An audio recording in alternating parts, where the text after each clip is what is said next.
कांचीपुरम नाम का एक गांव था। उस गांव में लक्ष्मी काकी अपने 3 बेटों और 2 बहुओं के साथ रहती थीं। लक्ष्मी का सबसे बड़ा बेटा गिरधर और मझल्ला बेटा हरिया है और किशन सबसे छोटा है। हरिया और गिरधर की शादी हो चुकी थी, मगर किशन अभी कुंवारा था। घर की गृहस्थी हरिया और गिरधर दोनों मिलकर चलाते हैं। चंदा और पार्वती ये है इस घर की 2 बहुएं, जो कि अक्सर ही घर के काम के लिए लड़ती रहती हैं, और कभी कभी इनकी लड़ाई इतनी बढ़ जाती थी कि आखिरकार लक्ष्मी काकी को आकर ही इन दोनों को चुप करवाना पड़ता था। एक दिन लक्ष्मी काकी के घर उनकी बहन आती है। लक्ष्मी, तू तो बहुत खुशकिस्मत है। तेरी दोनों बहुएं बहुत सुंदर हैं और तेरा बहुत ख्याल भी रखती है। तुझे तो घर के काम की चिंता ही नहीं रहती होगी। अरे कहाँ दीदी, मुझे तो हर समय बस यही चिंता रहती है कि कहीं इन दोनों में लड़ाई ना हो जाए। ये दोनों बात कर ही रही थीं कि अचानक चंदा और पार्वती की लड़ाई करने की आवाज आई। दोबारा झाड़ू तो आपको लगाना पड़ेगा भाभी। तुमने इतना गंदा झाड़ू लगाया कि लग ही नहीं रहा है कि घर की सफाई हुई है। मैंने एक बार झाड़ू लगा दिया है तो मैं दोबारा नहीं लगाऊंगी। बहू में होती इस तरह लड़ाई को देखकर लक्ष्मी की बहन घबरा गई और लक्ष्मी को समझाने लगी। तेरी दोनों बहुएं काम कम करती हैं और लड़ती ज्यादा है। लक्ष्मी, तुम्हें उनकी लड़ाई बंद करने का कोई ना कोई तो रास्ता निकालना ही होगा। तुम ठीक कहती हो दीदी, अब मुझे ही कुछ सोचना होगा। इस तरह दोनों बहू में अक्सर लड़ाई होती रहती थी, और अब बात यहाँ तक आ गई थी कि दोनों अलग रहने की बात करने लगी थी। तुम दोनों सारा दिन आपस में लड़ती रहती हो, इससे न घर चल सकता है और ना ही जिंदगी। माँ जी, मैं इस चंदा के साथ नहीं रह सकती। आप मेरे लिए इस छत के ऊपर एक कमरा बनवा दीजिए। हाँ, तो मुझे भी तुम्हारे साथ रहने का कोई शौक नहीं है। मुझे भी तुमसे अलग रहना है। मुझे भी अलग कमरा चाहिए। मेरे पास इतना पैसा नहीं है कि मैं तुम दोनों को अलग अलग घर बना कर दूं। मैंने अपने तीनों बेटों को बहुत नाजों से पाला है और मैं नहीं चाहती कि तुम दोनों की वजह से मेरा घर टूट जाए। इसलिए मेरी बात तुम दोनों ध्यान से सुन लो। इस घर में रहना है तो बिना लड़े ही रहना होगा, और जिसको इस घर में नहीं रहना है वह अपना बोरिया बिस्तर उठाकर कहीं भी जा सकता है। लक्ष्मी की यह बात सुनकर दोनों बहुएं चुप हो गईं और दोनों चुपचाप अपने अपने कमरे में चली गईं।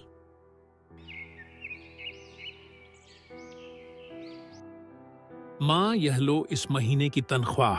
यह लो मेरी भी इस महीने की तनख्वाह। ये नजारा चंदा और पार्वती दोनों दरवाजे पर खड़े होकर चुपचाप देख रही थीं। देखा भाभी, हमारे पतिदेव सारी कमाई माँ जी के हाथ में डाल देते हैं, और एक हमारे देवर किशन है जो कुछ नहीं करते, सिर्फ बाहर घूमते रहते हैं। गिरधर और हरिया के जाने के बाद दोनों बहुएं लक्ष्मी के पास आती हैं।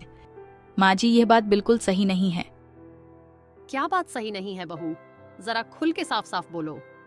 माँ जी, हमारे पति सारी तनख्वाह लाकर आपको दे देते हैं, मगर देवर जी क्या? देवर जी तो कुछ काम ही नहीं करते। अब तो उनकी पढ़ाई भी पूरी हो गई है, बस सारे दिन वह घूमते रहते हैं। आखिर उन्हें भी इस घर का खर्च उठाना चाहिए। कल को उनकी शादी हो जाएगी, तब भी क्या वह अपने भाइयों के भरोसे बैठे रहेंगे? उन्हें भी कुछ करना चाहिए अपनी जिंदगी में। इतना कहकर दोनों अपने अपने कमरे में चली जाती हैं। जब किशन घर आता है, अरे किशन कहाँ से आ रहा है? माँ, वह बस जरा बाहर गया था। अरे कब तक तू ऐसे ही घूमता रहेगा? अब तो तूने अपनी पढ़ाई भी पूरी कर ली है और मौज मस्ती भी पूरी कर ली है। अब तुझे काम करना होगा। अब से तू भी अपनी भाइयों की तरह काम करेगा और मुझे तनख्वाह ला कर देगा। कल से तुम अपने लिए कोई नया काम ढूंढ लेना। अब मुझे तुम्हारे कमाई के पैसे देखने हैं। जब तक तुम पैसे नहीं कमा लेते, घर मत आना। लक्ष्मी किशन को फटकार लगाती है और माँ की फटकार से किशन काम की तलाश में निकल पड़ता है।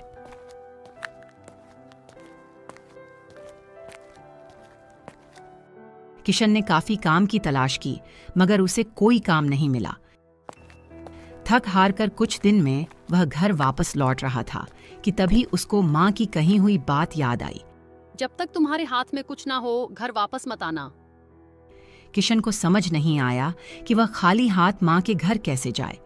तभी रास्ते में उसे एक मरा हुआ सांप दिखा और वह उसी को लेकर घर की ओर निकल पड़ा। घर आते ही उसने माँ को वह सांप दिया। अरे पागल, मैं इस मरे हुए सांप का क्या करूंगी? ले जा, इसे छत पर डाल दे। चील कोई आकर इसे खा जाएंगे। मैंने तुझे पैसे कमाकर लाने को कहा था, ना ही कि मरे हुए सांप को। माँ, मैंने बहुत काम ढूंढने की कोशिश की पर मुझे कहीं काम नहीं मिला। ठीक है, तो कल से तू अपने बड़े भैया के साथ काम पर जाएगा। ठीक है माँ, जैसा आप कहो।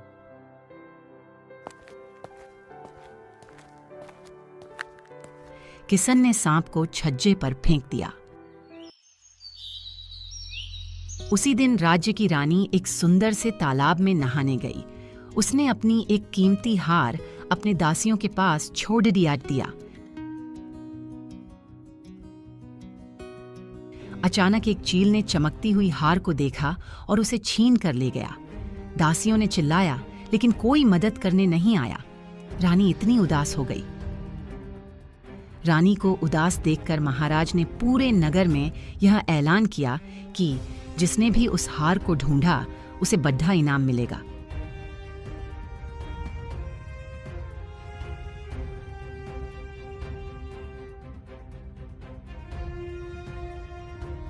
जब चील ने बुढ़िया के छज्जे पर सांप देखा और उसे समझ में आया कि सांप को तो खाया जा सकता है, लेकिन वो हार किसी काम का नहीं है, उसने हार को वहीं छोड़ा और सांप को ले गया।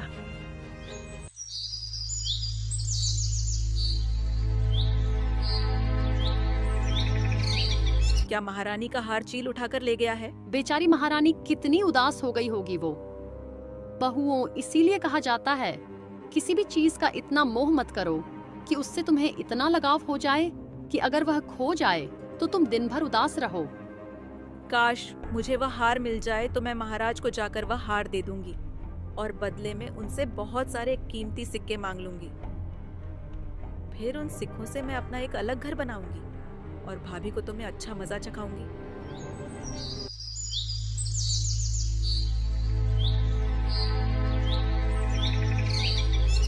अगले दिन बूढ़ी औरत छज्जे पर गई तो उसने हार को देखा। वो जानती थी कि रानी वो हार कब से ढूंढ रही थी। दिवाली कुछ ही दिनों में होने वाली थी। इस मौके पर दिए जलाए जाते हैं लक्ष्मी जी खुश करने के लिए। बूढ़ी औरत रानी के महल गई। लक्ष्मी ने महाराज को सारी बात बता दी। महाराज, महारानी का जो हार खो गया था वह मैंने खोज निकाला है। यह आपका हार हमारे छज्जे पर पड़ा था। शायद वह चील ही इसको हमारे छत पर छोड़ गई होगी। रानी उस हार को देखकर बहुत खुश होती है। लक्ष्मी, तुमने इस हार को हमें वापस किया है तो शर्त के मुताबिक तुम्हें जो भी एक चीज चाहिए तुम मुझसे मांग सकती हो। महाराज, मुझे आपसे कोई चीज नहीं चाहिए, किंतु मेरी एक इच्छा है। इच्छा? कैसी इच्छा, मुझे बताओ। महाराज, मैं चाहती हूँ कि इस दीपावली में केवल मेरे ही घर पर दीपक जले और कहीं भी दीपक ना जले। महाराज को लक्ष्मी की बात थोड़ी अटपटी सी लगी, लेकिन शर्त के मुताबिक अब महाराज को लक्ष्मी की बात माननी ही पड़ी। ठीक है लक्ष्मी, जैसा तुम चाहती हो वैसा ही होगा। दिवाली की रात लक्ष्मी जी आई और चारों तरफ अंधेरा देखकर निराश हो गई, लेकिन उन्होंने बूढ़ी औरत के घर में जलते हुए दिए देखे। क्योंकि लक्ष्मी माता को दिए पसंद थे, उन्होंने बूढ़ी औरत के दरवाजे पर दस्तक दी। बूढ़ी औरत ने दरवाजा खोला और अपने परिवार वालों को लक्ष्मी जी को फूल और मिठाइयों से स्वागत करने के लिए कहा। लक्ष्मी जी खुश हो गई और उन्होंने पूरे परिवार से कुछ बदले में मांगने के लिए कहा, क्योंकि वो उनके भक्ति से प्रसन्न थी। माता रानी, हम चाहते हैं कि आप हमारे घर में हमेशा के लिए रहे, ताकि हम सदा खुशी से रह सके। पुत्री, मैं तो हर जगह मौजूद हूँ। जिस घर में कभी झगड़ा क्लेश नहीं होता, लोग मिलजुल कर रहते हैं और एक दूसरे की मदद करते हैं, मैं उस घर में हर जगह पर विराजमान रहती हूँ। अगर तुम सब भी हमेशा इसी तरह मिलजुल कर रहोगे और एक दूसरे की सदा मदद करते रहो तो मैं हमेशा तुम्हारे घर में ही विराजमान रहूंगी। माता रानी, मैं अब कभी भी लड़ाई झगड़ा नहीं करूंगी और हमेशा सबका सम्मान करूंगी। भाभी, आप मुझे माफ कर दो। मैं आपसे बिना बात के लड़ती रहती थी। नहीं चंदा, तुम मुझे माफ कर दो। मैं बस तुम्हें नीचा दिखाने का कोई ना कोई बहाना ढूंढ के रहती थी, लेकिन अब मुझे सब समझ आ गया है।